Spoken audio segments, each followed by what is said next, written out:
अस्सलाम वालेकुम and welcome to my YouTube channel. तो आज की इस वीडियो में हम देखेंगे वी लुकअप फंक्शन का यूज़ माइक्रोसॉफ्ट एक्सेल में।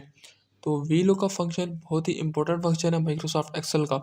हम उसका जो यूज़ है वो हमारे पास एक डेटा मौजूद है, उसमें हम उसको अप्लाई करके देखेंगे कि किस लिए वो यूज़ होता है और हम उसको किस तरह से यूज़ करते हैं। तो वीडियो शुरू करने से पहले अगर अभी तक आपने मेरा चैनल सब्सक्राइब नहीं किया तो चैनल को सब्सक्राइब कर लें और वीडियो को लाइक कर दें, क्योंकि इस चैनल पे माइक्रोसॉफ्ट एक्सेल से रिलेटेड इस तरह की मज़े मज़े की वीडियोस आती रहेंगी। तो चलिए चलते हैं आज की वीडियो की जानिब।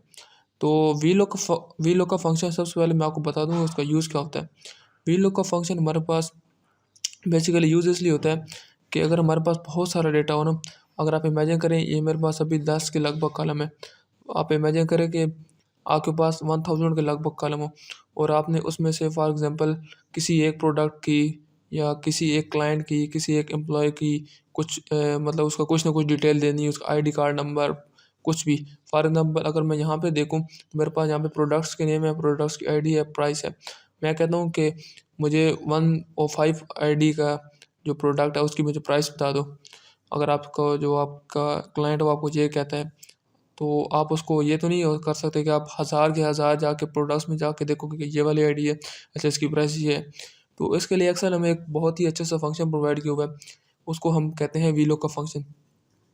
तो सबसे पहले मैं आपको दिखा देता हूँ उसका यूज़ हमने किस तरह से करना है ना। सबसे पहले फॉर एग्जांपल अब मैं चाहता हूँ कि मैं अगर ना एक आईडी उसे प्रोवाइड करूँ ना डायरेक्ट, तो वो मुझे उसकी डायरेक्ट खुद ब खुद ही उसकी प्राइस दे दे। तो यहाँ पे मैं एक कॉलम अपना बना लेता हूँ आईडी का, और यहाँ पे मैं एक कॉलम बना लेता हूँ उसकी ये यूनिट प्राइस है उसके लिए। तो ये मेरे पास दो कॉलम बन गए। अब मैं जाके यहाँ पे जाके अपना एक फार्मूला अप्लाई कर लेता हूँ यहाँ पे। फॉर एग्ज़ाम्पल मैं यहाँ पे जाता हूँ अपना, और मैं ऐसे कहता हूँ कि V lookup is equal to, सबसे पहले फार्मूला के लिए हमने लिखना होता है एक्सेल में वी लुकअप। तो मेरे पास देखें ये मेरे पास वी लुकअप का फंक्शन आ रहा है। अब सबसे पहले वो मुझे कहता है कि वी लुकअप वैल्यू दो फार्मूला में। लुकअप वैल्यू क्या चीज़ है? ये वो वाली चीज़ है यानी कि जिसको देख के ना इसने इसकी यूनिट प्राइस बतानी है। तो उसने किस चीज़ को देख के? इसने आईडी को देख के, जो कि सिंगल आईडी होगी उसको देख के इसने बतानी है। तो मैं ये वाला जो कॉलम है उसको सिलेक्ट कर लेता हूँ वी लुकअप वैल्यू के लिए, कॉमा। अब वो कहता है कि टेबल एरे सेलेक्ट करो। टेबल एरे यानी कि पूरा जितने भी आपके पास पूरा टेबल है ना उसको आपने पूरा सिलेक्ट कर लेना है। तो ये मेरे पास टेबल था, ये मेरे पास पूरी टेबल एरे है। मैं इसको सिलेक्ट कर लेता हूँ यहाँ पे, ये मैंने इसको सिलेक्ट कर लिया टेबल एरे को।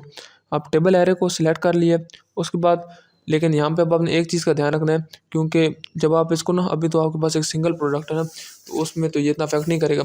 लेकिन जब आपके पास पूरी आपने एक लिस्ट बनानी हो, आईडीज़ की लिस्ट हो, तो उसमें आपको ना यहाँ पे इसको फिक्स करना पड़ता है जाके, आगे इसका डेटा चेंज ना हो। यहाँ पे जाके आपने F4 प्रेस करना है और इधर भी जाके F4 आपने प्रेस करना है। तो ये अब आपका डेटा ये वाला फिक्स हो चुका है। ये अब जब आप इसको ड्रैग करेंगे तो ये चेंज नहीं होगा। वो आपने टेबल एरे सेलेक्ट कर लिया है। इसके बाद आपने अपना कॉलम इंडेक्स नंबर बताना है। अब ये कॉलम इंडेक्स नंबर क्या चीज़ है? ये जो आपने टेबल एरे सेलेक्ट किया है ना, इसमें आपने कौन से कॉलम वाला देखना है जिसकी चीज़ आपको चाहिए। तो मुझे चाहिए यूनिट प्राइस चाहिए ना, तो यूनिट प्राइस मेरे पास कौन से कॉलम है? ये कॉलम नंबर 1 है, ये कॉलम नंबर 2 है, और ये इस एरे का कॉलम नंबर 3 है। तो यहाँ पे मैं नंबर देना है ना, चूँकि तो हम इसलिए टेक्स्ट नहीं, हम यहाँ पे नंबर देंगे। ये मेरा कॉलम नंबर 3 आ गया। अब वो कहता है कॉलम आखिरी जो इसमें फार्मूला की चीज़ पूछ रहा है वो मुझसे पूछ रहा है कि रेंज लुकअप। अब उसमें दो चीज़ें आ रही हैं, एक मेरे पास आ रहा है अप्रॉक्सीमेट मैच और एक मेरे पास आ रहा है एग्जैक्ट मैच। अब मैं चाहता हूँ कि मुझे बिल्कुल एग्जैक्ट वैल्यू मिले ना, तो एग्जैक्ट वैल्यू के लिए हमारे पास या ट्रू होता है या फॉल्स होता है। फॉल्स के लिए हमारे पास 0 होता है और ट्रू के लिए 1 की वैल्यू होती है नंबर्स के फॉर्म में। अब मैं चाहता हूँ कि मुझे एग्जैक्ट मैच मिले, तो उसके लिए मैं 0 यहाँ पे राइट कर दूँगा और यहाँ पे मैंने अपनी ब्रैकेट क्लोज कर दी।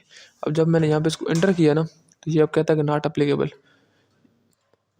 तो क्यों? क्योंकि यहाँ पे जो हमने आईडी है वो हमने उसको प्रोवाइड ही नहीं की, तो ये हमें कैसे बताएगा। तो अब मैं क्या कर लेता हूँ, यहाँ पे सिंपल जाके यहाँ पे आईडी टाइप कर लेता हूँ। फॉर एग्जांपल पहली आईडी मैंने टाइप कर ली, वो से मुझे उसकी प्राइस दे दी।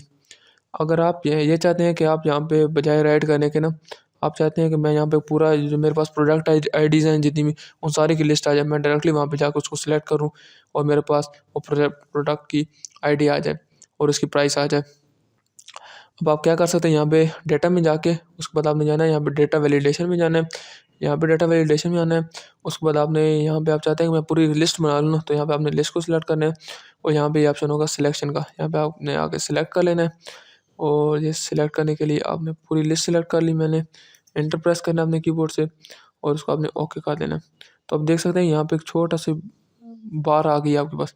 जब आप यहाँ पे क्लिक करेंगे तो आपको ये देखिए सारी आपके पास शो हो रही हैं और आप इसमें कोई भी आईडी डालेंगे तो उसकी आपके पास प्राइस आ जाएगी। ये इसकी यूनिट प्राइस है। फॉर एग्जांपल आपको क्लाइंट कहता है कि उसको 5 के लिए प्राइस बता दो, तो आप क्या करते हैं यहाँ पे एक यूनिट्स का कॉलम ऐड कर लेंगे और यहाँ पे आप एक टोटल प्राइस का कॉलम ऐड कर लेंगे। सिंपल।